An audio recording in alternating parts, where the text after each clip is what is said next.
Sud Radio, les clés d'une vie, Jacques Pessis. Sud Radio, les clés d'une vie, mon invité. Vous avez grandi au bord de la mer avant de franchir des océans pour écrire des livres et des articles qui ont fait pas mal de vagues. Vous publiez « Nous ne serions pas arrivés là si ».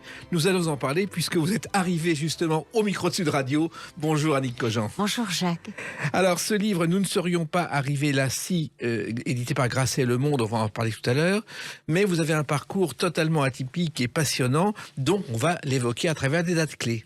Et la première que j'ai trouvée, c'est le 13 décembre 1975, un concert à Paris avec celui-ci.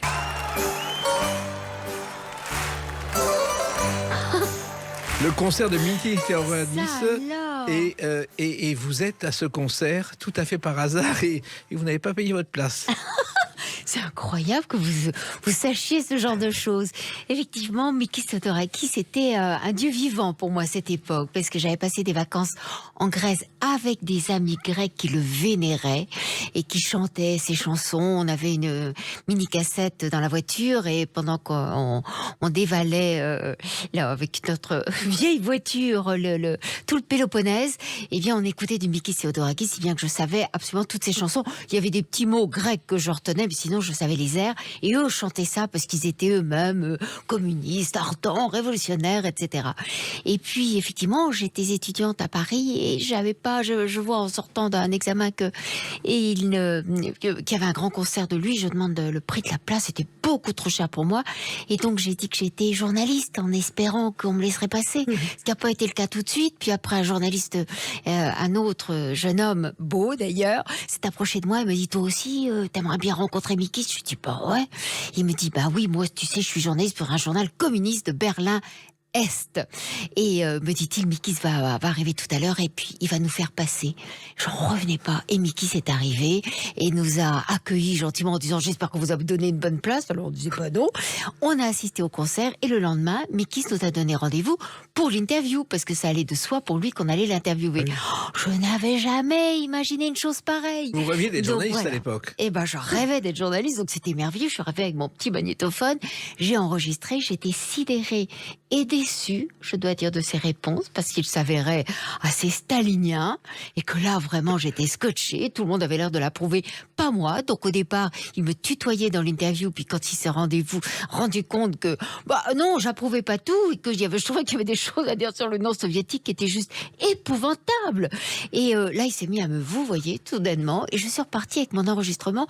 J'ai décrypté l'interview dans la nuit, et le lendemain, je me suis dit: mais c'est une vraie interview. J'en avais jamais fait des vraies interviews, mais ça avait de la gueule, et il disait des choses à la fois passionnantes, choquantes pour moi, décevantes, mais quand même, c'était Mikis. Et je suis allée le proposer au Nouvel Obs, qui l'a publié. Je vois encore le journaliste du Nouvel Obs qui ne me connaissait pas, une petite étudiante, qui a regardé sa montre, qui a regardé l'entretien, qui était tapé. Il a dit: ça peut passer dans l'édition. Il est d'accord? Je dis: bah, vous savez, je sais pas, il est d'accord. Oui, il m'a donné l'interview, mais il savait pas, évidemment, où je le donnerais. Et ben, c'est paru 2 jours après, donc, dans le Nouvel Obs. Et puis, j'étais en Bretagne, chez ma grand-mère, lorsque je suis allée acheter mon Nouvel Obs. Et pour la première fois, j'avais un article, c'était propos recueillis par Annick Cogent. Je me souviens de cette joie, de cette légèreté, de cette jubilation, et de me dire, je commence à être journaliste. Voilà. Alors, il faut savoir que Zorba le Grec, qu'on a écouté tout à l'heure, on a inventé cette danse lorsque la chanson est sortie du film Zorba le Grec. Elle n'existait absolument pas. On a fait croire que c'était une chanson qui venait de l'Antiquité, ce qui était absolument faux. C'est vrai que c'était pour le cinéma. Exactement. Alors, effectivement, la Bretagne, c'est votre terre natale.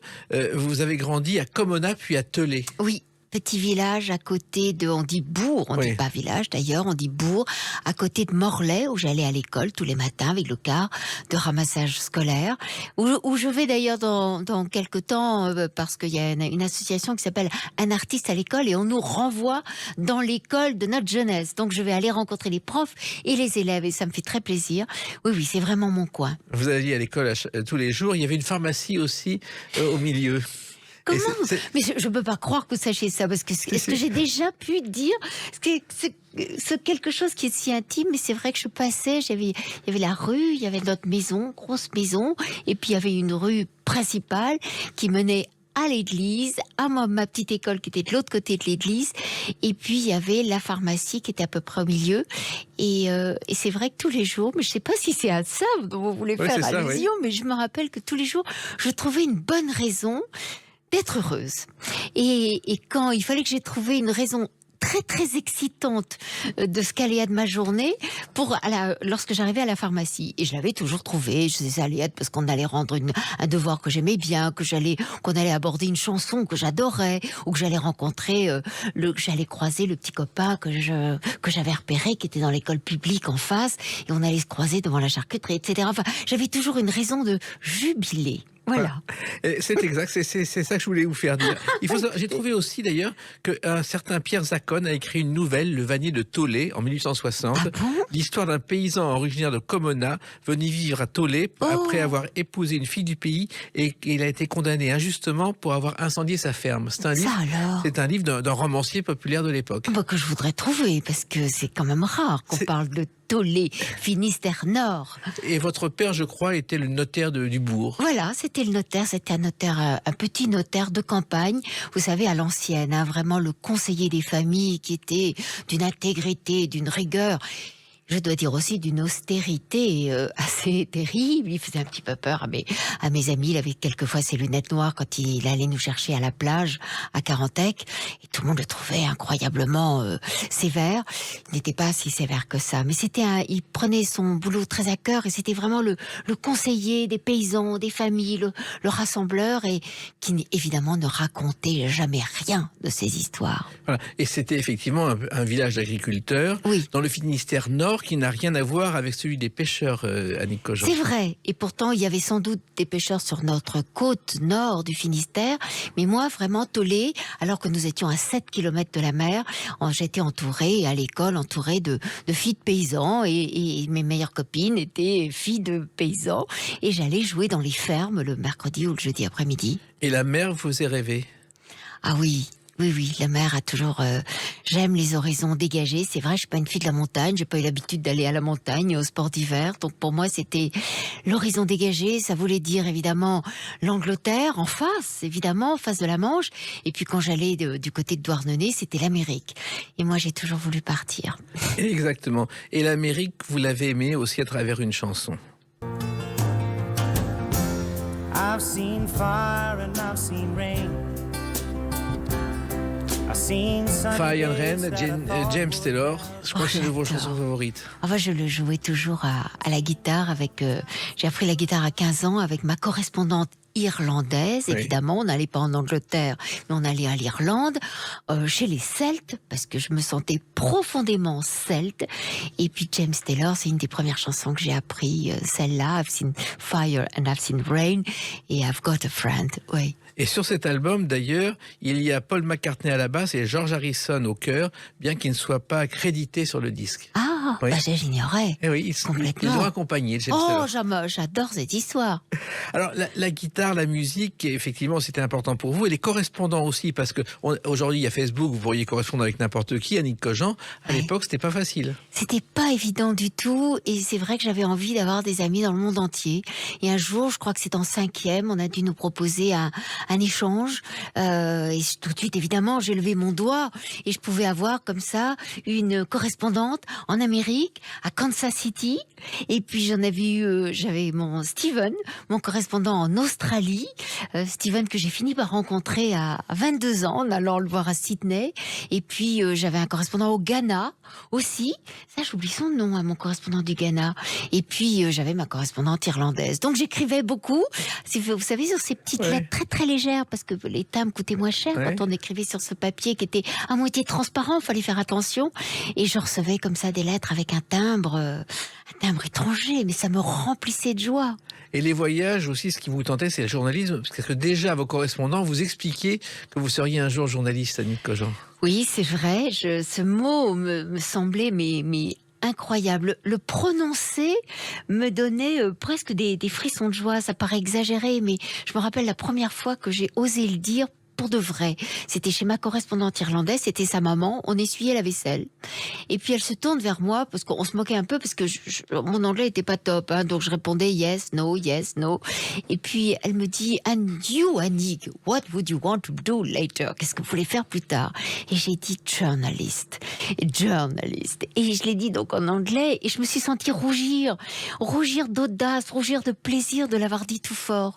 Et effectivement, et du coup, avec mes correspondants, je leur disais later, plus tard, je serai journaliste. Voilà, donc il y a eu une licence en droit, je crois, à Rennes, Ouais. et ensuite des études d'études politiques à Paris. Oui, c'est ça. Et Voilà. c'est ça qui vous a amené au journalisme. Il fallait faire ça pour être journaliste. Je savais pas comment faire. Quand j'étais en première terminale, je suis allée au centre d'orientation scolaire, comme on disait à l'époque, au bas de Morlaix.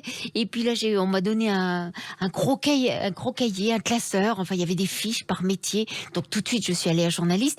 Et c'était marqué métier particulièrement bouché. Alors, boucher. Et on me disait, oui, vous savez, percer en journalisme, c'est très très difficile, très peu d'appelés, et encore moins d'élus. Enfin bon, j'ai pas pu imaginer une seule seconde que ce serait bouché pour moi quand même. Enfin, j'allais bosser, j'allais travailler, et puis je savais pas que faire. Oui, des écoles de journalisme, mais où? Et puis je regardais qu'est-ce qu'elles avaient fait, les quelques journalistes dont j'entendais parler dans des revues, parce qu'il n'y avait pas Google. Comment est-ce qu'on fait pour savoir ce qu'avait fait comme étude Anne Sinclair, Christine Ockrent, François Giraud? Bon, François Giraud, c'était une autre génération, mais enfin, je voyais qu'elles avaient fait Sciences Po. Bon, je me disais, un jour, je ferai Sciences Po. Et voilà, j'ai commencé par une première étape pour sortir du Finistère. C'était l'Ille-et-Vilaine, c'était Rennes, où il y avait une bonne fac de droit, où j'ai fait un petit peu de conservatoire aussi. Et puis Sciences Po, voilà, là, j'arrivais à la capitale. Et voilà, et ça a continué, on en parle avec une autre date, le 9 novembre 1981. À tout de suite sur Sud Radio avec Annick Cogent. Sud Radio, les clés d'une vie, Jacques Pessis. Sud Radio, les clés d'une vie, mon invité Annick Cogent, vous êtes journaliste au Monde depuis pas mal d'années. Une grand petite reporter. quarantaine, je Voilà. dois avouer. Disons quelques décennies. Vous publiez Nous ne serions pas arrivés là chez Grasset et Le Monde qui coédite. Et puis on évoque votre parcours à travers des dates clés. Et le 9 novembre 81 est une date clé. Elle ne vous concerne pas directement, mais c'est ce jour-là qu'est votée une loi prévoyant des dérogations au monopole d'État pour les radios locales privées associatives. Ah, j'avais oublié que c'était le 9 novembre. Ouais. Ah, vous avez raison, c'était ma première passion. Quand je suis rentrée au Monde, j'étais la petite stagiaire et s'il y avait un sujet que je connaissais, c'était celui des radios libres. Parce que d'abord, j'avais voyagé en Italie, au Canada, aux États-Unis, et je savais que partout, il y avait des radios privées, et je trouvais incroyable qu'il n'y en ait pas en France, qui se foutu monopole, et que je voyais partout éclore des radios pirates que j'écoutais la nuit, que j'allais visiter, etc. Donc très vite, lorsque j'ai fait un stage au Monde, j'ai pu écrire des papiers, je les ai proposés, et ils sortaient, parce qu'il y avait cet énergumène de 22 ans qui connaissait bien son sujet, et les journalistes un peu plus âgés au Monde étaient un peu moins sensibles à ça, évidemment, et puis n'avaient pas forcément les contacts avec tous ces huluberlus très jeuneaux qui faisaient de la radio avec des petits émetteurs qui pesaient 1 kilo et qui avaient la boîte d'une taille de sucre et qu'ils passaient en fraude quelquefois en rentrant d'Italie. Donc très vite j'ai écrit ça m'a passionné, j'ai défendu ça, quelquefois pas avec beaucoup d'objectivité, parce que là pour le coup j'étais franchement pour. Et après, j'en ai fait un livre, d'ailleurs, mon premier livre, c'est vrai. On va en parler. Mais ce qui est étonnant, c'est que Giscard, Giscard d'Estaing, qui était président de la République, avait reçu Pierre Delanoë et Gérard Lenormand avec un dossier expliquant l'importance des radios libres. Ils se sont fait jeter. Exactement, c'est fou, il a loupé le coche. Tu sais, s'il a fait pourtant des réformes qui ouvraient réellement beaucoup de choses, mais alors le monopole est resté figé. Il a fallu le 10 mai 81 quand même pour qu'il y ait cette irruption. Je pense que Mitterrand, qui lui-même avait participé aussi à Radio Riposte, la radio du PS, avait aussi très peur de ces radios. Mais enfin, le mouvement était tel qu'il était bien obligé de les accepter. Il y a eu, c'est vrai, cette loi formidable qui a tout ouvert. Alors, elle n'était pas parfaite. Elle se méfiait aussi terriblement des radios commerciales, mais malgré tout, quand même, il y a eu à ce moment-là une éclosion, une pépinière de radios. On a pu tout entendre, les accents, les musiques, parce que moi, quand j'étais dans ma Bretagne, imaginer faire de la radio voulait dire évidemment aller à Paris, ne pas parler avec l'accent breton, et puis évidemment de parler de sujets nationaux, etc., mais certainement pas de ce qui se passait dans les localités. Et tout d'un coup, on a pu tout entendre, du bon et du très mauvais d'ailleurs, mais au moins il y avait cette liberté, et cette loi a changé beaucoup de choses. Et la première radio qui a obtenu cette dérogation, c'est Radio Zema en Lozère, qui était à Saint-Gély d'Apcher, et qui existe toujours aujourd'hui. C'est vrai ? Oui. Elle Un continue chapeau, parce que petit moyen sans doute, mais grande vitalité et ardeur des gens qui y travaillent. Et la radio, Annick Cogent, vous l'avez écoutée toute petite chez vous, grâce à un gros poste qui était à la maison, qui permettait d'écouter les ondes courtes, ce que personne ne sait aujourd'hui ce que c'est que les ondes courtes. C'est vrai, les ondes courtes, mais vraiment, c'était fabuleux. Oui, d'abord, il y avait un très très gros poste sur le buffet de la maison, très gros, et puis même quand on l'ouvrait, il faisait tourne-disque, donc c'était comme formidable. Et puis après, mon père a acheté ça s'appelait un Shop Lawrence. C'est drôle, j'ai retenu ce nom parce que c'était un tel événement, c'était un gros transistor. Et là, alors, moi, je jouais avec ce transistor et régulièrement, quand mes parents l'écoutaient pas, et ben moi, je cherchais les radios, les ondes courtes, et ça faisait et puis tout d'un coup, Radio Pékin, Radio Moscou, et Radio Italie, etc., etc. Donc, j'avais l'impression que... Alors, je pense que la radio, c'est vraiment l'outil, je crois réellement encore beaucoup plus que la télévision, le plus fascinant. Je n'arrive pas toujours à comprendre ce phénomène d'onde, mais en tout cas, le fait est qu'on puisse entendre des conversations de l'autre bout du monde, comme ça, chez soi. Et puis, c'est tellement intime. J'écoutais aussi dans mon lit. Et dans mon lit, on me parlait. J'étais toute seule et j'entendais ces voix qui venaient du monde entier. Ah, mais il n'y a rien qui m'excitait plus que ça. Comme je regardais aussi souvent une planisphère ou le globe, qui était un objet que j'adorais.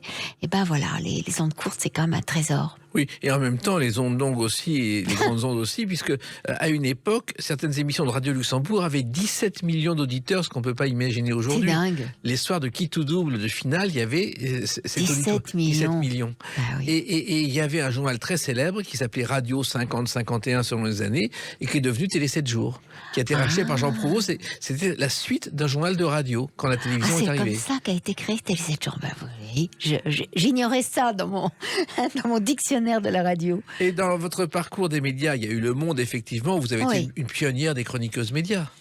Ah oui, vraiment, on a créé le service média en 82, ça n'existait pas. Il y avait un service média, les tout premiers, je dois dire, puisqu'on lui envoyait, on se disait, mince, alors on est un petit peu en retard, c'était Libé.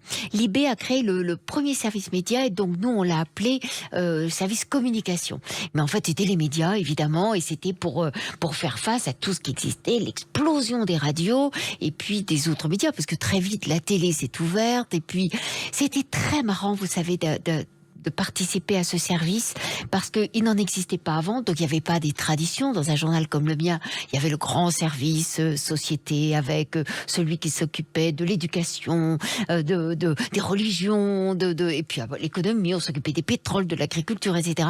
Là, les médias n'existaient pas, donc il n'y avait pas de vieux barbons pour me dire, à mon époque, on écrivait comme ça, etc. Donc je faisais ce que je voulais, on était une toute petite équipe, et c'était très marrant, parce que ça voulait dire suivre l'évolution de ces lois, toute cette explosion d'après mai 81, et puis ça voulait dire la fin de la censure en Pologne, ça voulait dire aller parfois à Hollywood aussi, suivre ce qui se passait dans les médias à Los Angeles, etc. Donc j'ai adoré ça, c'était un prétexte à m'intéresser à plein de trucs. Voilà. Et vous avez même fait de la radio avec quelqu'un qui nous manque, qui était à la fois scénariste, qui a créé Antenne 2, inventé des émissions, qui était poète, qui a écrit qui a remis Paul Féval et les romans populaires à la mode, c'est Marcel Julien. Oh là là, qu'est-ce que j'ai eu du plaisir avec Marcel Julien. Il m'avait demandé de participer à Écran Total, qu'on a créé vraiment, un été. Et donc, pendant 3 mois l'été, je venais tous les matins avec mon petit scooter, et j'arrivais vite pour faire une petite chronique avec lui. Il y avait sa femme aussi qui participait, d'ailleurs, Michel. Et c'était tellement sympa, et j'ai appris tellement de choses. Il était truculent avant l'émission, pendant l'émission, après l'émission. Il avait 1000 choses à raconter sur Gérard Houry. Il avait écrit La Grande Vadrouille. Il avait écrit... Mais enfin, quelqu'un qui a écrit La Grande Vadrouille, mais enfin, c'est un dieu vivant. Écrire La Grande Vadrouille, que je peux revoir 10 000 fois. Non, il avait un talent fou, et puis cette curiosité et une vraie gentillesse, c'est quand même la plus grande qualité. Exactement. Et puis il y a eu donc ce livre que vous avez écrit avec Franck Eskenazi, qui était le premier livre sur l'histoire des radios libres, Annick Cogent. Oui, la folle histoire des radios libres, FM. Et on se disait FM, à la fois ça faisait FM, la bande FM, puis ça faisait aussi François Mitterrand, parce que c'était quand même sous lui qu'avaient explosé ces radios. Et c'était très marrant de faire ça avec mon confrère et mon copain de Libération. Voilà. Et en même temps, vous racontez vraiment un véritable feuilleton, parce que pendant 10 ans, les radios libres, on l'a oublié aujourd'hui, c'était des courses-poursuites avec la police. C'était fou. C'était fou, personne ne peut imaginer ça maintenant, évidemment, mais les gens avaient entre 18 et 24 ans, et il n'y avait pas le droit d'émettre au tout départ, donc ils rêvaient de le faire, ou ça pouvait être dans un studio, ça pouvait être sur le toit, ça pouvait être dans une bergerie, il y en avait absolument dans tous les coins de France, et on aurait pu faire un livre photo aussi, parce que c'était absolument extravagant comme condition, et puis les émetteurs étaient sur un coin de là aussi sur un clocher ou sur une antenne. Enfin, on essayait de trouver un bon endroit pour l'émetteur. Et puis les flics arrivaient, poursuivaient les gens sur les toits. C'est même extrêmement dangereux d'ailleurs. Et puis il y avait ce brouillage de TDF. On n'imagine pas. On émettait et très vite on était repérés. Et alors là, il y avait un rouleau compresseur du signal de TDF. Mais enfin, les gens de TDF devaient aller se coucher quand même. Donc en général, vers 11h, ça s'arrêtait. Et c'est pour ça que ces radios étaient nocturnes, jusqu'à ce que les brouilleurs se réveillent à 8h. Et à nouveau, il y avait le signal. Donc c'était très folklore. C'est une vraie histoire. Oui, et moi je me souviens de quelqu'un que j'ai rencontré qui avait isolé son studio en mettant des boîtes d'œufs vides. Il avait dévalisé la crèmerie, il avait isolé la pièce. C'est fascinant, pour que le son soit bon et isolé. Oui, c'est formidable. C'est une époque qu'on a totalement oubliée aujourd'hui, mais qui a tout changé. C'était très sympa, réellement. Et puis tout d'un coup, il y avait cette impression folle de liberté. Il y avait effectivement la liberté d'expression. Tous les sens du terme, on pouvait dire tout ce qu'on voulait, et là encore sans filtre, et donc avec des dérapages, cela va sans dire, il y avait de tout, et quelquefois de très vilaines choses, mais en tout cas il y avait cette impression merveilleuse et grisante de faire tout ce qu'on voulait, et puis c'était un peu interdit, donc évidemment c'était quand même très amateur, et surtout il y avait ce frisson de l'interdit, et puis cette conviction quand même qu'on avait le droit, que c'était une liberté essentielle, donc que c'était un combat juste, et c'est pour ça que je m'en souviens avec délice. Le combat continue, puisqu'à Sud Radio, nous parlons vrai. Et nous, on va continuer à parler de vous dans quelques instants avec une autre date, le 16 mai 1996. À tout de suite sur Sud Radio avec Annick Cogent. Sud Radio, les clés d'une vie, Jacques Pessis. Sud Radio, les clés d'une vie, mon invité Annick Cogent. Nous parlerons tout à l'heure de ce livre « Nous ne serions pas arrivés là si » aux éditions Grasset, coédité par Le Monde. Mais je reviens à la journaliste à une date, le 16 mai 1996. Ce jour-là, consécration suprême, le prix Albert Londres. Ah oui. Oui, c'est vrai. On en rêve, hein. Quand on est journaliste, évidemment, on fait pas tout pour, parce qu'évidemment que c'est pas ça qui motive notre travail.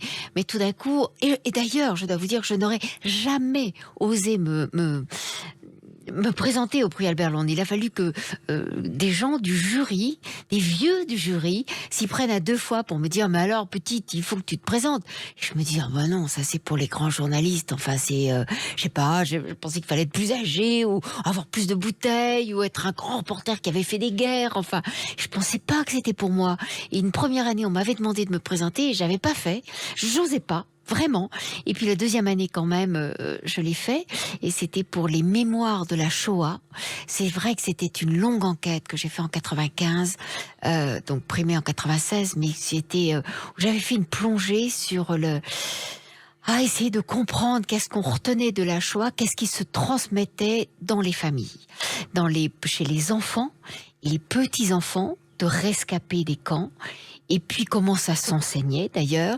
Et puis une fois que j'étais partie sur cette transmission de témoignages et de douleurs, et ces vies qui avaient été amputées, qui auraient dû être arrêtées d'ailleurs, parce que les enfants de rescapés se sentent comme des petits bourgeons sur des branches mortes. réellement des branches calcinées. Il se trouve qu'il y a un petit bourgeon. Et donc, quel poids, quelle responsabilité pour le survivant de faire vivre à nouveau la branche. Et puis du coup, en travaillant sur cette question, je me suis dit qu'au fond, une partie de la mémoire était aussi en Allemagne, et peut-être aussi qu'une partie des mémoires de la Shoah était peut-être aussi chez les enfants de nazis. Alors certains ont été très choqués, et moi finalement c'était une partie aussi de mon questionnement. Et d'autant que j'avais rencontré des gens, c'était un truc incroyable, une association qui faisait se rencontrer des enfants de rescapés d'Auschwitz avec des enfants de nazis. Et je me suis dit, c'est un truc effroyable, enfin c'est horrible, qu'est-ce que c'est que cette idée? C'était un psychologue israélien qui avait fait ça. Et j'ai rencontré ces gens qui étaient d'une qualité humaine et d'une profondeur extraordinaire. J'ai rencontré des histoires qui m'ont hanté, mais vraiment, qui ont hanté mes nuits et que j'ai essayé de raconter. Et puis, c'est eux qui m'ont donné envie d'aller aussi en Allemagne, essayer de contacter des enfants de nazis. Et là, c'était assez effroyable, il y avait tous les cas de figure.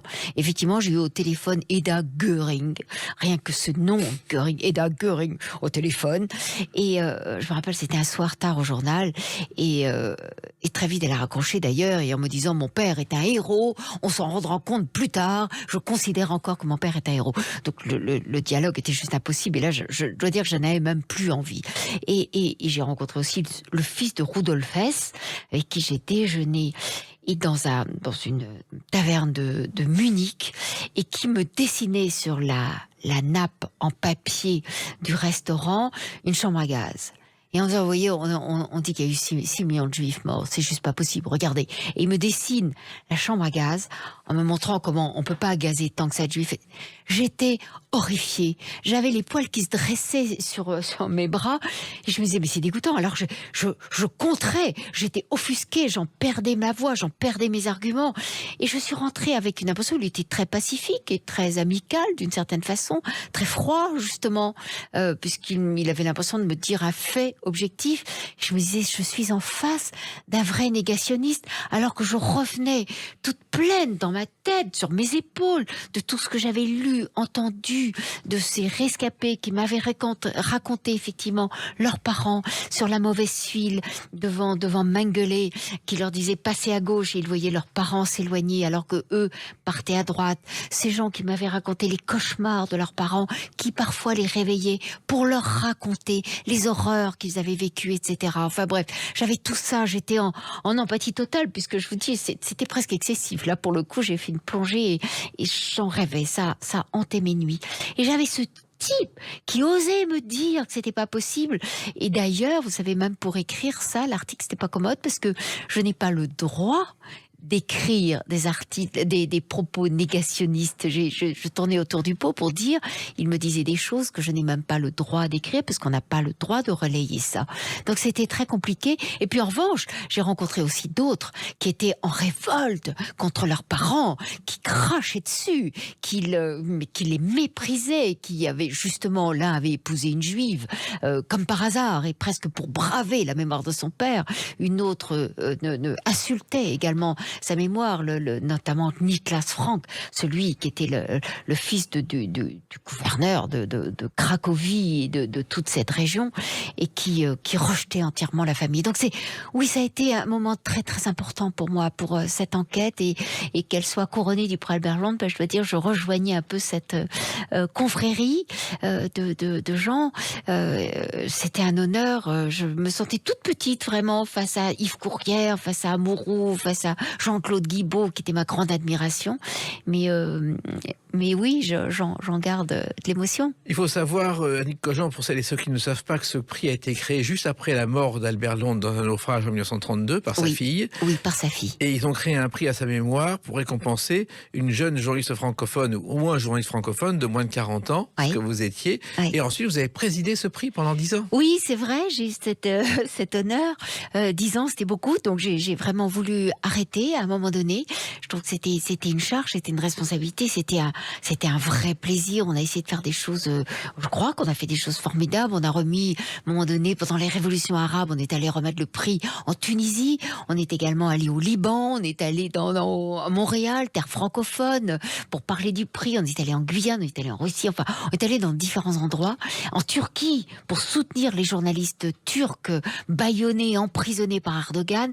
Donc on a fait beaucoup de choses et puis c'est une façon de rappeler au moins chaque année que le journalisme, certes, a des droits. On n'arrête pas de proclamer nos droits et d'insister là-dessus, mais qu'on a aussi des devoirs. On a une éthique, on a une déontologie, et que c'est pas parce qu'on a une carte de journaliste qu'on doit rouler des mécaniques et qu'on a précisément tous les droits. Non, on a énormément de devoirs. C'est un métier qu'il faut défendre, mais qui a des règles, et c'est un fardeau de responsabilité aussi. Alors, tout a commencé pour vous, Annick Cogent, par un entretien d'embauche et un stage au Monde. Et lorsque ce stage a commencé, un soir, vous êtes dans le bureau et il y a un téléphone qui sonne et on vous passe quelqu'un dont vous allez reconnaître la voix. Ce n'est pas un avis en réalité, ce n'est pas encore notre réglementation. Jacqueline Baudrier, qui a été la première femme, d'ailleurs on l'a oublié, à être la journaliste qui s'occupe d'un débat présidentiel, Giscard contre Mitterrand en 1974. Et il y avait eu 25 millions de téléspectateurs. C'est énorme. Et un jour, donc, vous êtes tranquillement jeune stagiaire et vous l'avez au téléphone. Jeune stagiaire un vendredi soir, donc inutile de vous dire quand même qu'il n'y avait personne au journal, vers 8h le soir. Moi, je rentrais d'un petit reportage, un des premiers reportages que je faisais précisément sur une radio de Radio France. Téléphone sonne, on demande mon chef. Je dis, bah non, il est pas là, il est parti, évidemment, enfin, et de la part de qui? De Jacqueline Baudrier, et je dis, oh, mais ça tombe bien, je voulais lui poser des questions, je sors, justement, je m'intéresse aux radios, et, mais c'est génial que je puisse lui parler, mais oui, j'aimerais beaucoup. La secrétaire me le passe, un peu sceptique, en disant, Madame Baudrier va pas vouloir parler à la petite stagiaire, parce que je disais, mais non, mon nom n'a pas d'importance, personne me connaît, bien sûr. Et j'avais 22 ans. Et Jacqueline Baudrier me prend au téléphone et répond à toutes mes questions. Et j'en avais plein. Je connaissais bien mon dossier.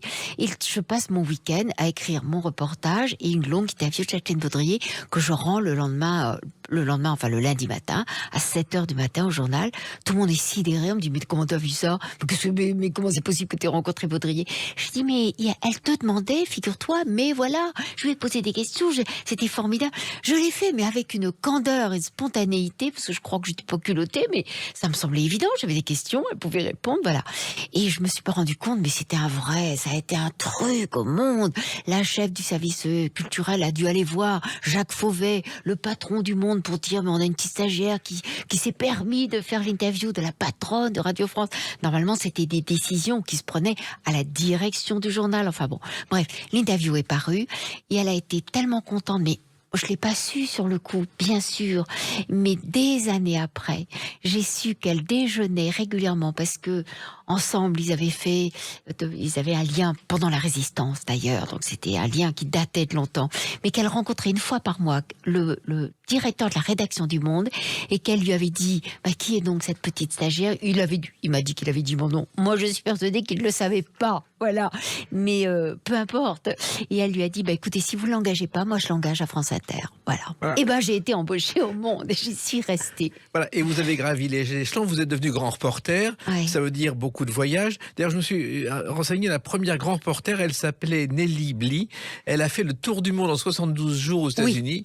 Oui. Qui était un monument. Personnage incroyable. Elle avait dit, je ferai le tour du monde plus rapidement que Jules Verne. Voilà. Et c'est rigolo d'ailleurs, parce qu'elle s'est même arrêtée en France depuis un tout petit moment pour aller le rencontrer avant de finir son tour du monde. Quel culot! Et vous avez fait donc des articles et des livres, et le livre qui a marqué quand même le plus votre carrière, c'est un livre qui s'appelle Dans le harem de Kadhafi, qui a été plusieurs fois primé, qui est une aventure incroyable là aussi, Annick Cogent. Et oui, écoutez, ça, je me suis toujours demandé, j'ai pas toujours écrit sur les femmes, évidemment, je faisais tout, bien sûr, tout me passionnait.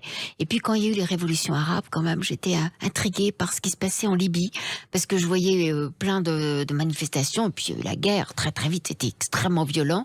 Et moi, je me disais, mais les femmes de Kadhafi, quand on le voyait, quand il était venu d'ailleurs en France, peu de temps avant, entouré de ces femmes harnachées, dans leur fameuse uniforme, ces femmes, c'est sculptural, splendide, enfin bon. Et on disait, c'est le seul chef d'État entouré de gardes du corps féminins, et on disait du coup qu'il était féministe.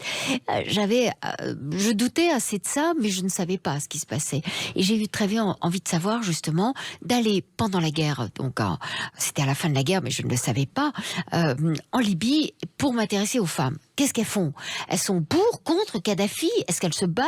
On n'en voyait jamais sur les photos, sur les images de télé. Et j'ai commencé à enquêter. C'est peut-être pour ça qu'on m'a laissé partir d'ailleurs, parce que c'était un fief, les gens qui couvraient la guerre en Libye. Et là j'ai dit, je veux voir uniquement les femmes. Donc ça semblait anodin. Et très vite, j'ai eu envie d'enquêter sur les viols, parce qu'on n'en parlait pas, mais quelqu'un m'avait dit qu'il y en avait. Je me suis rendu compte à quel point c'était tabou, parce que personne ne dit avoir été violé. Évidemment, on sait combien c'est difficile, même en France, mais alors dans ces régions du monde, c'est impossible. Je pense que j'avais une naïveté crasse, je dirais, en partant, en pouvant demander à des femmes qui me disaient avoir été tabassées, etc., dans des prisons, est-ce que vous avez été violée? Comme si elles allaient me répondre. C'est quelque chose qu'elles ne diraient même pas à leur mère. Donc évidemment qu'elles n'allaient pas dire ça à une journaliste de passage.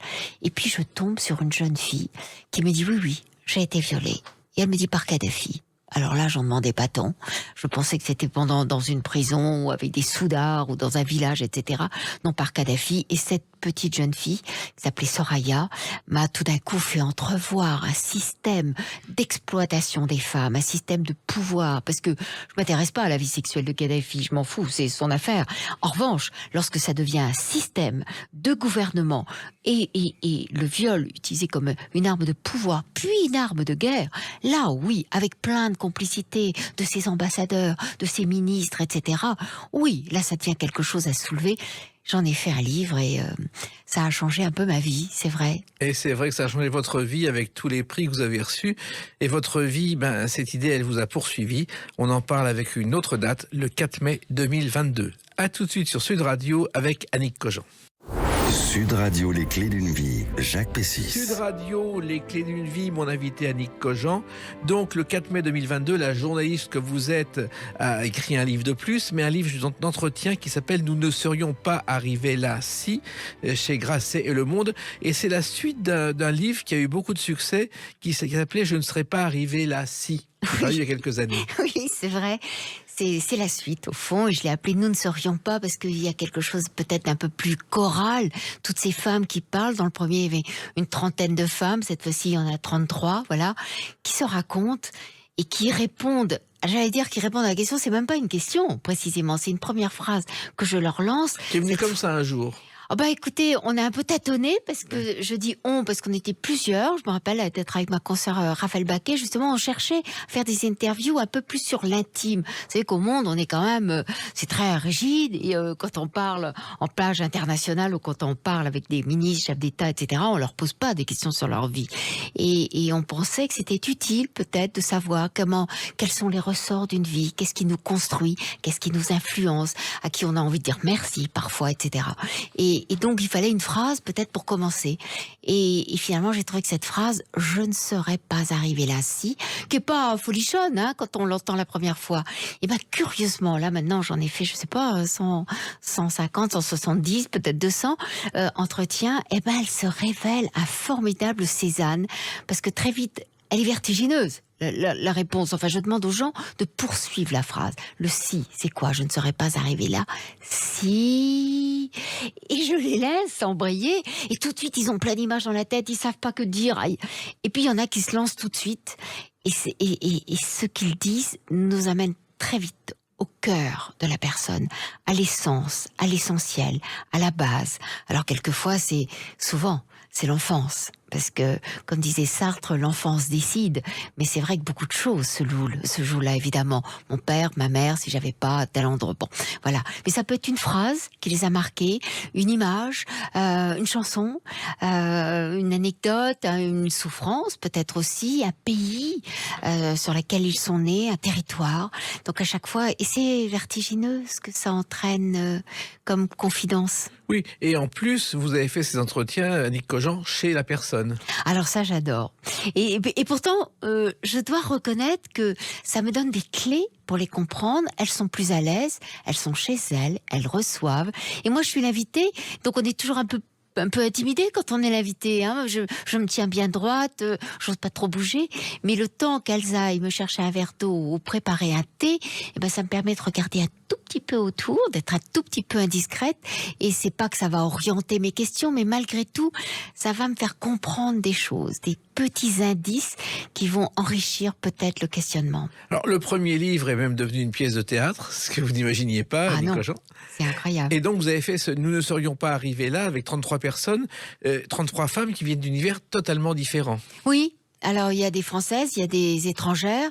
En général, elles sont quand même célèbres, un titre ou un autre.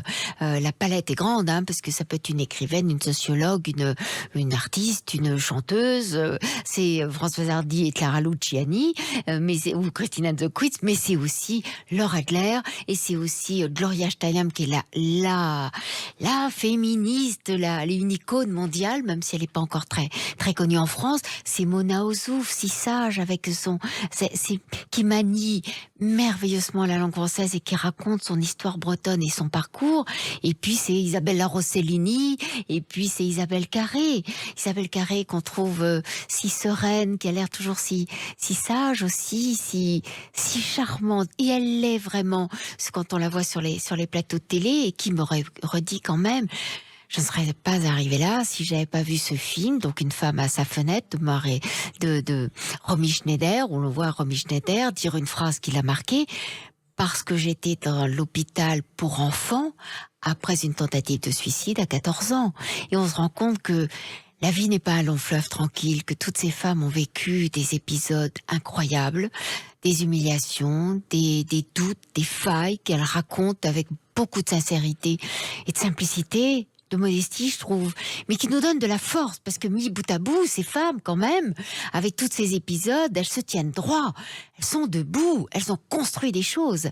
Mais ça n'a pas été simple, et j'aime raconter que ça n'a pas été simple. Oui, c'est compliqué, parce qu'en plus, ces trajectoires que personne n'avait prévues, elles sont très différentes les unes des autres. Ah oui, Annick à chaque Cogent. fois. Et Laura Adler, je serais pas arrivée là si j'étais pas née en Afrique et que j'avais pas été élevée par un monsieur, dit-elle, Peul, qui l'a gardé le soir.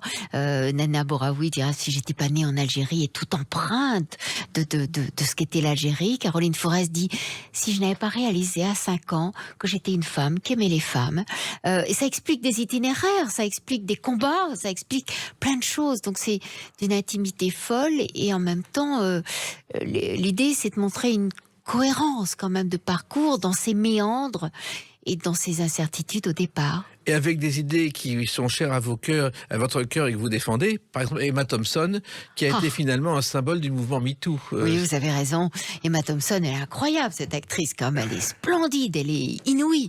Et puis, elle me raconte son féminisme qui est né dans ses premières années d'étudiante, quand elle étudie les sœurs Brontë, et que quelqu'un l'a fait relire les sœurs Brontë en pensant que elles agissaient dans un cadre incroyablement patriarcal, et que, en fait, cette écriture, toutes les petites filles, et les garçons aussi, je pense, ont lu les romans des sœurs Brontë, Jeanne R. ou Léo du Hurlevent, etc. Bon, et on se rend compte que c'était un système qui opprimait les femmes, enfin, où l'idée, c'était qu'elles devaient se marier, avoir des enfants, etc., et que c'était le principal souci qu'elles avaient. Et donc, d'analyser cette écriture sous le prisme du patriarcat ouvrait d'autres clés pour comprendre. Et Emma Thompson, maintenant, en plus, son féminisme est très combatif, et elle le rend très concret. C'est-à-dire qu'il y a des actrices qui font des incantations en disant il faut être féministe. Mais là, concrètement, Emma Thompson dit, au début d'un film, moi, je réunis l'équipe de tournage, toutes les filles, la maquilleuse, la technicienne, etc. Et je dis, voilà, on ne sait pas comment ça va se passer, mais moi, je veux, en tout cas, que vous sachiez que je suis là, que vous pouvez tout me dire, que je ne supporte pas le moindre harcèlement, le moindre questionnement, etc. Si on vous fait du mal, vous me le dites, on est toutes ensemble. Et cette solidarité, cette sororité, chanté, exprimé comme un engagement me touche beaucoup et montre beaucoup de force de la part de cette femme. Alors, il faut savoir que l'un de ses films les plus célèbres d'Emma Thompson, c'est Love Actually, et on la voit pleurer dans une scène, et elle a expliqué plus tard qu'elle pensait à son divorce qui était en train d'avoir lieu, son mari l'avait trompée, et elle pensait ne jamais s'en remettre. Oh là là, mais oui, totale sincérité, ben voilà ce que vivent les actrices, on fait appel à des gammes de sentiments qu'on a sans doute parfois vécu. Et puis il y a aussi de lourds secrets que vous ont révélés certaines de vos correspondantes, comme celle d'Anne Sylvestre qui a chanté un jour « Comment je m'appelle ». Quand j'étais petite et que j'étais belle, on m'enrubannait de ces noms jolis. On m'appelait fleur, sucre ou bien dentelle. J'étais le soleil et j'étais la pluie. Elle avait un lourd secret et elle vous en a parlé, Anne Sylvestre, qui nous a quittés voici peu de temps. Oui, elle commence de façon étrange parce qu'elle dit « Je serais pas arrivée là si j'avais pas eu ce nez ». Alors je lui dis « Qu'est-ce qu'il a votre nez ?» Je l'ai pas remarqué. Ben, elle me dit « Il était très grand et personne n'en voulait. Et tout le monde disait « Je devais le faire refaire, je ne ferais pas une carrière sinon. » Et puis en creusant, on s'aperçoit que ce nez, elle le tenait de son père. Et son père n'était pas effectivement un personnage neutre, ça a été un collaborateur. Elle en a eu après très honte. Il était le bras droit de Jacques Doriot pendant la guerre. Donc, mais elle, pendant la guerre, elle avait 5 ans, elle en avait 10 à la sortie de la guerre. Et donc son père a été poursuivi ensuite pour ses activités. Elle lui a rendu visite chaque semaine pendant 10 ans. C'est lourd à assumer d'être fille de collaborateur. Elle en a fait un secret pendant très longtemps, jusqu'au moment où le secret a été ébruité. Mais elle avait eu le temps d'aimer son père, donc elle ne l'a pas renié pour autant. Il n'empêche qu'elle a écrit des choses sur les Juifs, sur l'amour difficile. Elle a écrit des choses sur les petits secrets, ces Juifs qui se cachaient pendant la guerre, pas les petits secrets, les petits greniers. Dans ce petit grenier, elle montrait tellement sensibilité. Elle était immense, Anne Sylvestre. Oui, et d'ailleurs, ce qu'il reste aujourd'hui sont ses chansons et ses fabulettes dont personne ne voulait. Elle a écrit la première en poussant le berceau de sa fille dans un parc, et elle en a fait une chanson. Encore une fois, elle s'est fait jeter par tout le monde, et aujourd'hui, sont devenus des classiques. Mais réellement, c'était vraiment un personnage d'une tendresse. Alors, elle avait un caractère âpre, comme elle disait, comme son nez qu'elle a imposé. Et disait-elle, vous n'en voulez pas de ce nez, eh ben vous le verrez. Et pareil, vous voulez pas de mes chansons, vous les entendrez. Et je pense que quand on les réécoute, là, regardez ce que vous venez de nous passer, c'est fabuleux. C'est réellement un des grands personnages de la chanson. Et là aussi, j'avais très peur j'étais très intimidée en allant l'interviewer. C'était dans un café, là pour le coup, et c'était formidable. Et un autre personnage de la chanson que vous avez rencontré, mais autour d'une coupe de champagne chez elle, Céline Renaud. Elle aussi, c'est un monument. Oh bah alors évidemment, on part très vite à Las Vegas avec Loulou, son grand amour, mais on revient aussi avec sa mère, sa grand-mère, son arrière-grand-mère, fileuse, dans les filatures du Nord. Donc c'est ça qui me plaît. C'est pas seulement raconter effectivement la carrière, c'est aussi tout un univers. Parfois on est dans un univers bourgeois, mais très souvent on est dans un univers ouvrier, un univers de grande pauvreté, un univers où les gens se sont faits par eux-mêmes.